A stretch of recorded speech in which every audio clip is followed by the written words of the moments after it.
Okay, now the story in Limbo is pretty simple but very effective, and I'll just say right now, very good.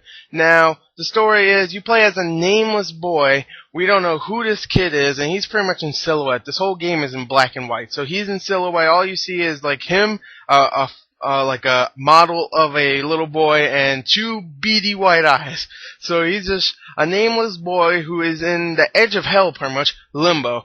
Why we don't get questions. I mean, we don't get answers to the questions we have.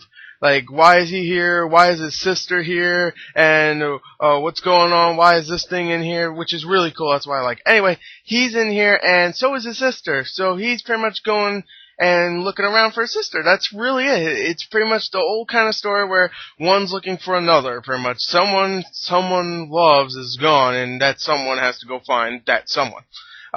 So yeah, it's a pretty simple story, but it's very good because all the stuff this little boy sees and all the stuff that happens to this little boy is very, very cool. I just really like this story. For what there is of a story, it's really freaking good. I have to admit, I really like the story in this game. So there's really no narrative or anything, but I mean, no one talks at all, and I'll get to that in the sound.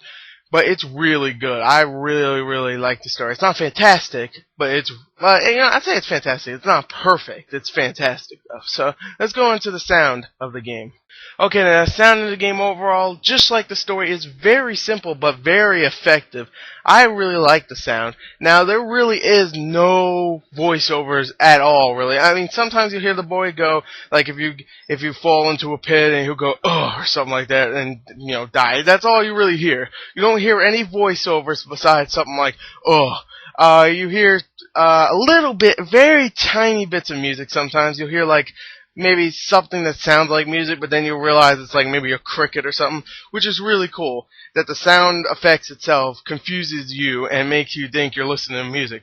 The sound effects, let me get to that. The sound effects are amazing. They really make you it fits into the mood, because you're just walking around, there's no sounds, and then you just hear something like moan or something. You're like, oh crap, I don't want to go ahead, because you can't see ahead because it's a side-scrolling game. So you're like, oh, I don't want to go ahead, I don't want to die.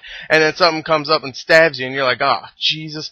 And it sets the mood. The sound, just like the story, is simple but fantastic. So I really love the sound. I love the story. So let's go into the graphics of the game. Okay, now the graphics in Limbo, I'll just say right here, this is a work of art in motion. The way it looks is fantastic. It is all, like I said before, in black and white, and it looks amazing. The little boy's animations and stuff, the way he walks, reminds me a lot of the old Prince of Persia game, where it was like, the animation was breathtaking. The game wasn't that fantastic, but the animations were, oh my god. And it just reminds me so much of that, how he moves and how he jumps, how he grabs onto things. And it's just it really looks fantastic. Just the world itself, the background is like, it's all pitch white, and it looks like it's all foggy and stuff, and sometimes you'll get like some buildings or something in the background, a resemblance of somewhat of a world or something. Like you'll see like you'll go on a river or something, go on a boat, and you'll just see maybe some mountains in the back, and you're like, whoa, what is that? It's just really cool looking, and it just makes you go, what the hell am I looking at sometimes? Sometimes you see a huge spiders. I'm like, why is there huge spiders? Am I just tiny? I don't know. And it's just like, the graphics are amazing. I'll just say right now, the graphics are some of the best for an arcade system. There you go. Well, arcade. So for the arcade, for Xbox Live, some of the best. There you go. I love the graphics. So let's go on to the gameplay of Okay, now the gameplay in Limbo, it's pretty much a side-scrolling puzzle game, I would say. And we've seen some of those before, but Limbo does it so fantastically. I mean, some of the puzzles are ingenious. Sometimes it has to do with gravity. Sometimes you have to push boxes, but in clever ways, like push a box here and get a balloon so it'll rise the box because it won't rise with water because there's holes in it. Like some stuff like that. That's a genius puzzle. Some stuff like anti-gravity, like a gravity puzzle, you have to lift boxes up here so you can bring it over there and stuff. I know I'm confusing people, but it's really cool. Some of these puzzles are amazing. But I will say right here, some of the puzzles in the beginning, maybe the first 30 minutes I would say, it's kind of slow. It's like, okay, these puzzles are a little easy. But I have to admit, when it gets going, it really gets going. It really like challenged me. I was really thinking like, wow, how the hell do I do this puzzle? And once I did need help, so I looked for help. I was like, damn, I'm stuck on this puzzle. I'm like, I don't know what to do. So I'll just say I'm a cheater. Sorry. I love the game, but geez, you made it too hard for me. Anyway, so yeah, just the game overall is amazingly fun, amazingly challenging. But I'll say right here, it's pretty short.